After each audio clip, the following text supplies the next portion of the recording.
साल 2026 की बात है। राजस्थान के एक छोटे से गांव के पास एक सुनसान सड़क थी। लोग कहते थे कि उस सड़क पर रात 12 बजे के बाद कोई नहीं जाता, वहाँ कुछ अजीब होता था। लेकिन राहुल इन बातों पर विश्वास नहीं करता था। एक रात राहुल अपनी बाइक से शहर से गांव लौट रहा था। घड़ी में 11:45 बज रहे थे। सड़क पूरी तरह सुनसान थी। दूर दूर तक कोई दिखाई नहीं दे रहा था। हवा बहुत तेज चल रही थी और आसमान में बादल छाए हुए थे। राहुल आराम से बाइक चला रहा था कि अचानक उसके सड़क के किनारे एक बूढ़ा आदमी दिखाई दिया। बेटा, क्या मुझे आगे वाले मोड़ तक छोड़ दोगे? हाँ बाबा, बैठ जाइए। बूढ़ा आदमी बाइक पर बैठ गया। उसकी आवाज बहुत अजीब थी और उसके शरीर पे कपड़े भी नहीं थे। कुछ देर तक दोनों चुप रहे। फिर राहुल ने बात शुरू की। बाबा, इतनी रात को यहाँ क्या कर रहे थे? मैं अपने घर जा रहा हूँ, बहुत सालों से। राहुल को यह जवाब थोड़ा अजीब लगा, लेकिन उसने ज्यादा ध्यान नहीं दिया। करीब 5 मिनट बाद वे एक मोड़ पर पहुँचे। यहीं रोक दो बेटा। राहुल ने बाइक रोकी, लेकिन जैसे ही उसने पीछे मुड़कर देखा, बाइक की पिछली सीट खाली थी। बूढ़ा आदमी गायब था। राहुल घबरा गया और डर लगने लगा। उसने चारों तरफ देखा, लेकिन वहाँ कोई नहीं था। डर कर उसने बाइक तेज कर दी और घर पहुँच गया। उस रात राहुल को नींद नहीं आई। अगली सुबह उसने ये बात अपने दादाजी को बताई। क्या उस बूढ़े आदमी के माथे पर चोट का निशान था? हाँ दादाजी, आपको कैसे पता?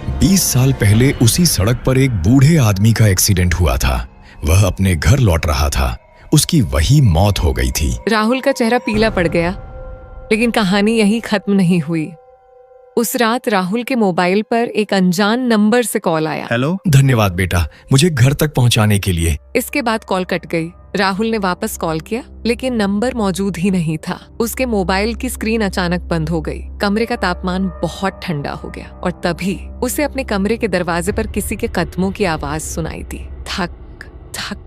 कौन है? कोई जवाब नहीं आया। राहुल धीरे धीरे दरवाजे की तरफ बढ़ा। जैसे ही उसने दरवाजा खोला, बाहर कोई नहीं था, लेकिन जमीन पर मिट्टी से भरे पुराने पैरों के निशान बने हुए थे। वे निशान सीधे उसके कमरे के अंदर जा रहे थे। राहुल डर गया। उसने निशानों का पीछा किया। वे निशान उसके घर के स्टोर रूम तक गए। स्टोर रूम कई सालों से बंद था। राहुल ने कांपते हाथों से दरवाजा खोला। अंदर एक पुराना लकड़ी का बक्सा रखा था। बक्से के ऊपर धूल जमी हुई थी, लेकिन किसी ने अभी अभी उस पर हाथ फेरा था। ये सब क्या हो रहा है? उसने बक्सा खोला। अंदर एक पुरानी डायरी थी। डायरी उसी बूढ़े आदमी की थी। उसमें लिखा था, अगर कोई यह डायरी पढ़ रहा है तो मेरी आखिरी इच्छा पूरी कर देना। मेरा परिवार मेरे बारे में कभी नहीं जान पाया। डायरी के आखिरी पन्ने पर एक पता लिखा था। अगले दिन राहुल उस पते पर पहुंचा। वहाँ एक बहुत बूढ़ी महिला रहती थी। क्या आप रामलाल जी को जानती हैं? वो मेरे पिता थे।